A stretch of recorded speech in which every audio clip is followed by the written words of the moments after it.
குட்டிமா தமிழ் டிவி குட்டிமா தமிழ் டிவி நேயர்களுக்கு வணக்கம். நான் தான் உங்க மணிகண்டன். தொடர்ந்து குட்டிமா தமிழ் டிவி சேனலுக்கு நீங்க நல்லா ஆதரவு கொடுத்துக்கிட்டு இருக்கீங்க. அதுக்கு இந்த நேரத்துல ஒரு மிகப்பெரிய நன்றியை தெரிவிச்சுக்கிறேன். இன்னைக்கு குட்டிமா தமிழ் டிவி சேனல்ல பார்க்க போற விஷயம், தங்கம் விலை இன்னும் அதிகரிக்குமா, தங்கம் விலை எப்போது குறைய வாய்ப்பு இருக்கு, அதை பத்தி தான் பார்க்க போறோம். அதுக்கு முன்னாடி குட்டிமா தமிழ் டிவி சேனலை சப்ஸ்கிரைப் பண்ணாதவங்களா இருந்தா ஒரு தடவை பண்ணுங்க. பண்ணவங்க பெல் பட்டனையும் சேர்த்து அழுத்துங்க. அப்படி நீங்கள் பெல் பட்டன் அழுத்தினாதான் நாங்கள் வீடியோ அப்லோட் பண்ண உடனே உங்களுக்கு நோட்டிஃபிகேஷனில் காமிக்கும். நீங்கள் அந்த வீடியோவை பார்த்து என்ஜாய் பண்ணலாம். உங்கள் நண்பர்கள் உறவினர்களையும் குட்டிமா தமிழ் டிவி சேனலை பற்றி சொல்லி சப்ஸ்கிரைப் பண்ண வைங்க, லைக் பண்ண வைங்க, கமெண்ட் பண்ண வைங்க. வீடியோ பிடிச்சிருந்தா ஷேர் பண்ண சொல்லி சொல்லுங்கள். இன்னைக்கு பார்த்தீங்கன்னா 22 கேரட் ஆபரண தங்கம் 1 கிராம் 8070 ரூபாய். நேற்று பார்த்தீங்கன்னா 8035 ரூபாய். இன்னைக்கு 1 கிராமுக்கு அப்படியே பார்த்தீங்கன்னா 35 ரூபா அதிகரிச்சிருச்சு. நேற்று வெள்ளி பார்த்தீங்கன்னா 1 கிராமோட ரேட்டு 108 ரூபா. இன்னைக்கு பார்த்தீங்கன்னா 109 ரூபா வெள்ளி 1 கிராமோட ரேட்டு. இந்த விலை அதிகரிப்பு தொடருமான்னு கேட்டீங்கன்னா, விலை அதிகரிப்பதற்கான வாய்ப்புகள் தான் அதிகமாக இருப்பதாக சொல்லப்படுகிறது. பாட்டு ஒன்று கூட இருக்கு. என்ன பாட்டுன்னு கேட்டீங்கன்னா, தங்கத்தை காதலிக்கும் பெண்களா இல்லை, தண்ணீரை காதலிக்கும் மீன்களா இல்லை. அதாவது இந்தியாவில் பார்த்தீங்கன்னா தென் மாநிலங்கள்ல ஆந்திரா, தெலுங்கானா, கர்நாடகா, தமிழ்நாடு, கேரளா இந்த ஸ்டேட்டு மட்டுமே பார்த்தீங்கன்னா கிட்டத்தட்ட பெண்கள்கிட்ட மட்டுமே பார்த்தீங்கன்னா கிட்டத்தட்ட 4000 டன் வரைக்கும் தங்கம் இருக்கு அப்படிங்கிற மாதிரி ஒரு தகவல்ல சொன்னாங்க. இப்போ இந்தியாவில் பார்த்தீங்கன்னா ஆந்திர மாநிலம் பக்கத்துல தனியார் தங்க சுரங்கத்துக்கு மத்திய அரசாங்கம் அனுமதி கொடுக்க போறாங்க. அங்க பார்த்தீங்கன்னா தங்கத்தை வெட்டி எடுத்து எல்லாத்துக்கும் வெளிநாட்டுக்கு எக்ஸ்போர்ட் பண்றது, அப்புறம் பார்த்தீங்கன்னா இங்கே இந்தியாவுக்குள்ளே சேல் பண்ணுறது, அந்த மாதிரியான விஷயங்கள்லாம் பண்ண போகிறதா ஒரு சில தகவல்கள் வந்திருக்கு. அதே நேரத்தில் பார்த்தீங்கன்னா இப்போ கேஜிஎஃப் கோலார் தங்க வயல் கர்நாடக மாநிலத்தில் இப்போ தங்கத்தை வெட்டி எடுக்கிறத நிறுத்திட்டாங்க. பல ஆண்டுகளுக்கு முன்னாடி தான் வெட்டி எடுத்தாங்க. இப்போ நிறுத்திட்டாங்க. அதுக்கு காரணம் என்னன்னு கேட்டிங்கன்னா, அதாவது தங்கத்தை வெட்டி எடுக்கும்போது அதுக்கு ஏற்படக்கூடிய செலவுகள் அதிகமாக இருக்குது. இப்போ ஒரு 10,000 ரூபாய்க்கு அவங்க தங்கம் எடுக்கிறாங்கன்னா செலவு பார்த்தீங்கன்னா 20,000 ரூபா 30,000 ரூபா வருது.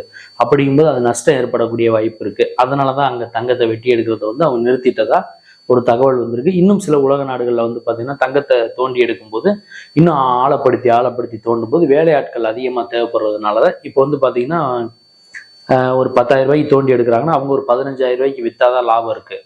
அப்படிங்கும்போது அந்த வேலையாட்களுடைய எண்ணிக்கையும் அதிகப்படுத்துறதுனால தான் விலையும் நாளுக்கு நாள் அதிகரிச்சுக்கிட்டே போய்கிட்டு இருக்காங்க. இன்னும் ஒரு 5 ஆண்டுகள் அல்லது 4 அல்லது 5 ஆண்டுகளுக்கு தான் இந்த மாதிரியான தங்க சுரங்கங்களை வெட்டி எடுக்க முடியும்.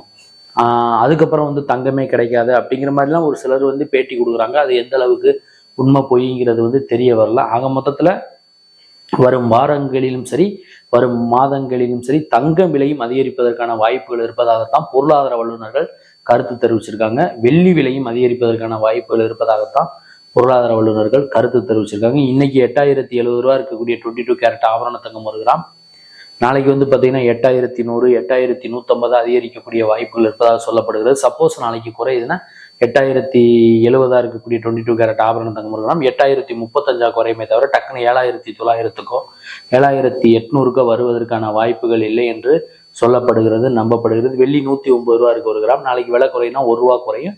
விலை அதிகரிச்சதுன்னா 1 ரூபா அதிகரிப்பதற்கான வாய்ப்புகள் இருக்கு. இந்த வருஷம் முடியும் போது, டிசம்பர் 2025 முடியும் போது 22 கேரட் ஆபரண தங்கம் 1 கிராம் 10,000 ரூபாயை எட்டலாம் அப்படிங்கிற மாதிரியும் ஒரு சில தகவல்கள், ஒரு சில செய்தி குறிப்புகள் நமக்கு தெரிவிக்கின்றன. வெள்ளியும் 1 கிராமோட ரேட்டு 120 ரூபா வரைக்கும் வரலாம் இந்த வருஷம் முடியும் போது அப்படிங்கிற மாதிரியும் ஒரு சில செய்தி குறிப்புகள் நமக்கு தெரிவிக்கின்றன. இது ஒரு அப்ராக்சிமேட்டான ஒரு கால்குலேஷன் தான். இன்னும் 4 வருஷத்துல பார்த்தீங்கன்னா 4 வருஷம் 5 வருஷத்துல பார்த்தீங்கன்னா அப்படியே கோல்டோட ரேட் அப்படியே டபுள் ஆவதற்கான வாய்ப்பு இருக்கு. இன்னைக்கு 22 கேரட் ஆபரண தங்கம் 1 கிராமோட ரேட்டு 8000 ரூபாய் இருக்குன்னா இன்னும் ஒரு 5 வருஷம் கழிச்சு 1 கிராமோட ரேட்டு 16,000 ரூபா வந்துடும். ஏன்னா 2019 காலகட்டங்களில் 1 கிராமோட ரேட்டு 3,000 ரூபா, அந்த 3,200 3,300 தான் ஆவரேஜ் இருந்தது. இன்னைக்கு அப்படியே பார்த்தீங்கன்னா டபுள் ஆயிடுச்சு. அதுக்கும் வாய்ப்பு இருப்பதாக ஒரு சில பொருளாதார வல்லுநர்கள் கருத்து தெரிவிச்சிருக்காங்க. இந்த நேரத்தில் நீங்க தங்கத்தில் முதலீடு பண்றது பார்த்தீங்கன்னா சரியான ஒரு காலகட்டம் தான். ஏன்னா இன்னைக்கு 8070 ரூபா இருக்கு 1 கிராமோட ரேட்டு. இன்னும் சில தினங்கள் அல்லது அடுத்த மாசத்திலேயே பார்த்தீங்கன்னா ஒருத்தர் பேட்டி கொடுத்துருந்தாங்க. அவங்க பார்த்தீங்கன்னா மார்ச் 2025 பார்த்தீங்கன்னா 22 கேரட் ஆபரண தங்கம் 1 கிராம் 9,000 ரூபாயை எட்டலாம் அப்படிங்கிற மாதிரி அவர் ஒரு பேட்டியில சொல்லியிருந்தார். அவரும் ஒரு பொருளாதார வல்லுநர் தான். அப்படி இருக்க காலகட்டத்தில் இன்னும் கிராம் ரேட் அதிகரிச்சிச்சுன்னு சொல்லி அப்புறம் நீங்க வருத்தப்பட்டு எந்த விதமான பிரயோஜனமும் இல்லை. அதனால இந்த நேரத்துல நீங்க தங்கத்துல முதலீடு பண்றது கன்ஃபார்மா சேஃப்டியான ஒரு விஷயம் தான். இப்ப முதலீடு பண்ணி வாங்கி வச்சுக்கிட்டீங்கன்னா நாளைக்கு வேற ஒண்ணுல நீங்க இன்வெஸ்ட்மெண்ட் பண்ணணும், வேற ஏதாவது ஒரு வீடு வாங்குறீங்க, ஒரு இடம் வாங்குறீங்க, அல்லது வேற ஏதாவது பிசினஸ் ஸ்டார்ட் பண்றீங்கன்னா அப்போ இந்த நகையை கொண்டு போய் நீங்க அடகு வச்சுக்கலாம் அல்லது வித்துடலாம்.